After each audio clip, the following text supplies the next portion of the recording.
Hello my little filmer dudes and my super sleuths, welcome back to another Let's Solve Only Murders in the Building Season 4. Spoilers, obviously. We will talk about the fact that I keep being proved correct with every episode's release in a little bit, but for now I want to do a quick episode review. This episode to me felt a little like a filler episode, and if that's the case, then this is likely my least favorite episode of the season so far, mainly because there's nothing new under the sun for me. And if we won't see Melissa McCarthy's Doreen for the rest of the season, then what was the point of this episode? I low-key feel like this episode was entirely unnecessary. But hey, we got 10 episodes to fill, damn it, and we're gonna fill every single one. Get me McCarthy! And it's not that I don't like Melissa McCarthy, it's just that I feel like she doesn't understand her character sometimes, and her bits end up being unfunny and trite in most things that she is in. And unfortunately, that's the case for Doreen. I genuinely do not like her character. I feel as if McCarthy slightly missed here, and I was actually excited for Melissa McCarthy to be in this season. I thought her inclusion with this stacked cast and the chemistry thereof was a no-brainer. However, Doreen ended up being more of a tragic character than a funny character, which could have been the point, but the fight scene between her and Loretta legitimately made me uncomfortable. Her scenes was poorly handled by both McCarthy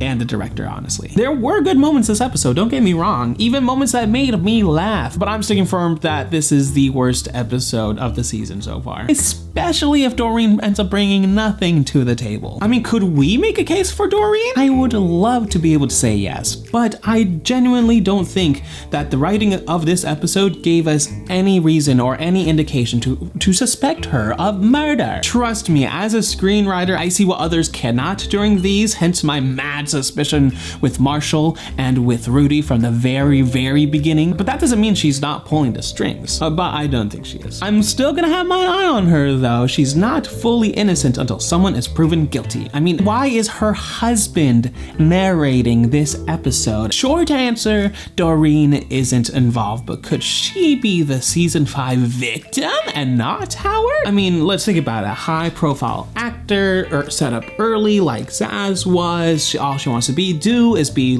not lonely and to be part of the group, kind of like Howard. Could there be 2 victims? Please go watch my last video for episode 6, as I legitimately nailed this theory, this pretty much all on the head here. That video is a here's what happened. I cashed in my clue cards and I go over what I think happened, by whom, with what, and where. I put together exactly what this episode said so far and more. I give you connections between Sazz, Dudenoff, he was a scumbag, Marshall, Helga, Portugal, and the Westies. So please go watch that video because I've worked very hard on it and I am not reiterating any of it here. Okay, so this episode pretty much only further confirmed what I already know and what most of you guys already know about Dudenoff, the Westies, Marshall, Helga, Portugal, and etc. You've seen my video because you are here and you know what I'm talking about. But basically, we have some confirmations in this episode, like really actual confirmations. The Westies seemingly did it.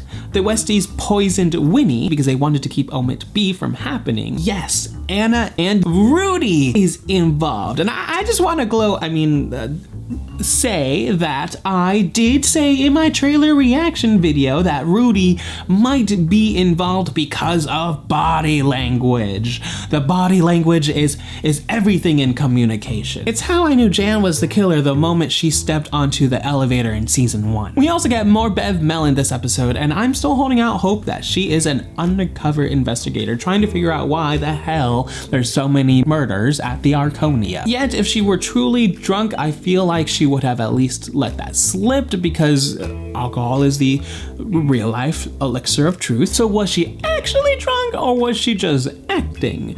Nah, my homegirl was drunk. She was having a good time.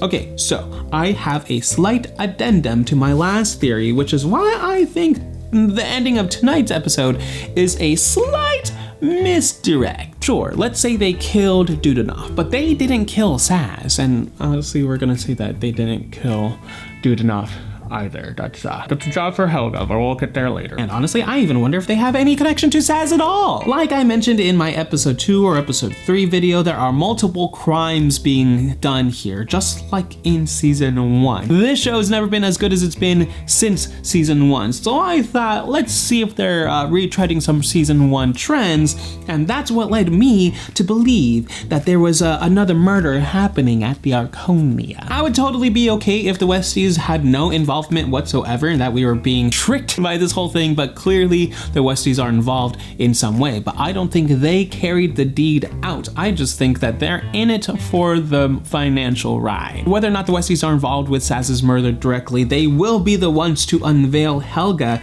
as a hidden chess piece this entire time. Because Helga did it! She killed Dudenoff and is hiding in Portugal. However, she didn't do it on her own volition. She did it for Marshall P. Pope, with whom she's been in love with since having broken up with Rudy.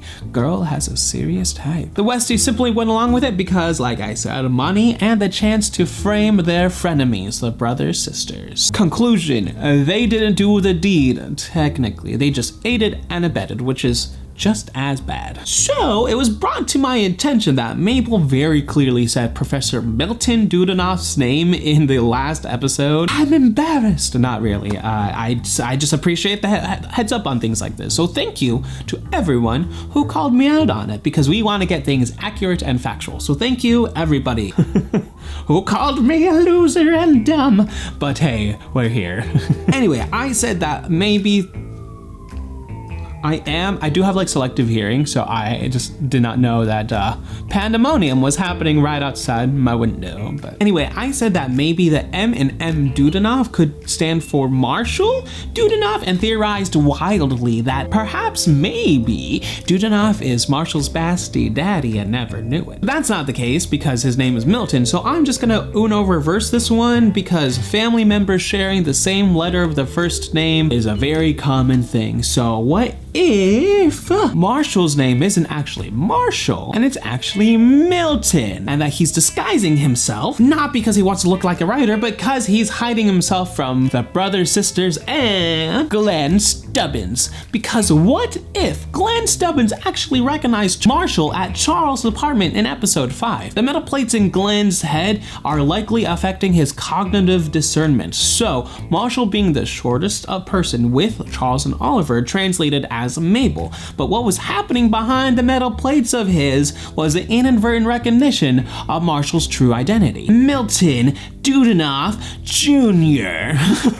Thus, Glenn had to go. And this is only because I still don't think that the trio are the targets. That would honestly make everyone dying around them because of a podcast just a little too much, in my opinion. But if the trio were the targets, they would have been offed well before now. So I just don't think that they are. I think they just are being scared out of the Arconia. Again, per my last video, Sazz was investigating Dudenoff from the very beginning, not because of Charles. So honestly, my theory now is what's gonna happen in the preceding episodes. I think that next week's episode is going to be about the Westies again, but with the trio finding out more clues and uncovering more details to the story behind Dudenoff's murder, only to find out that they actually didn't commit Sazz's murder. But I bet you that Vince Fish at the very end of the episode will say something like, oh yeah, we didn't do it,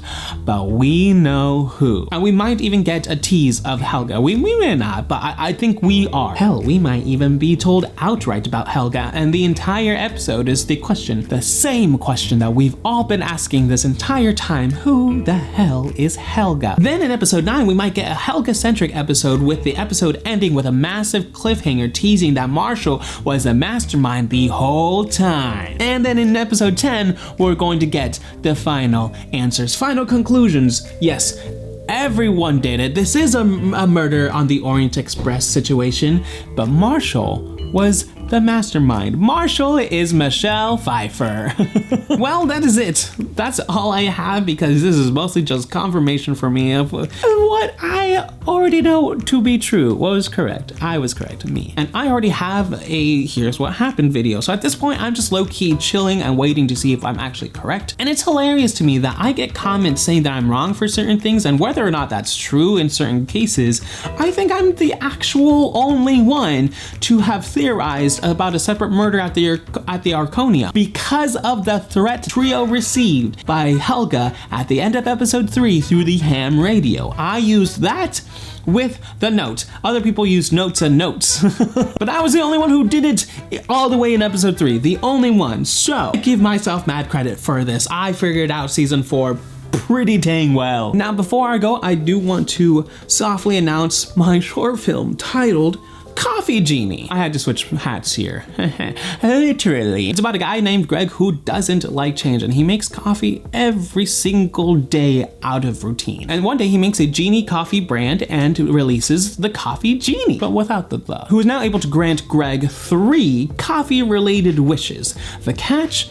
Greg doesn't actually like coffee. I described this short film as It's Always Sunny meets Beetlejuice meets Aladdin meets Ted/Family Guy. It's a comedy with hints of drama and heart in there. It is honestly my pride and joy at the moment. I've been working on this for literal years. The script is in its 7th and I believe final incarnation. So we're ready to move forward with the rest of pre-production, which is where we are right now. But because of that, there's really only so much that I can show you from this short film. And one of the things you've actually already seen and have been seeing, and you just didn't really know it. Just to tease you a little bit, these are designed by moi, yours truly, and we do have Genie Coffee and Boring O'Clock Coffee.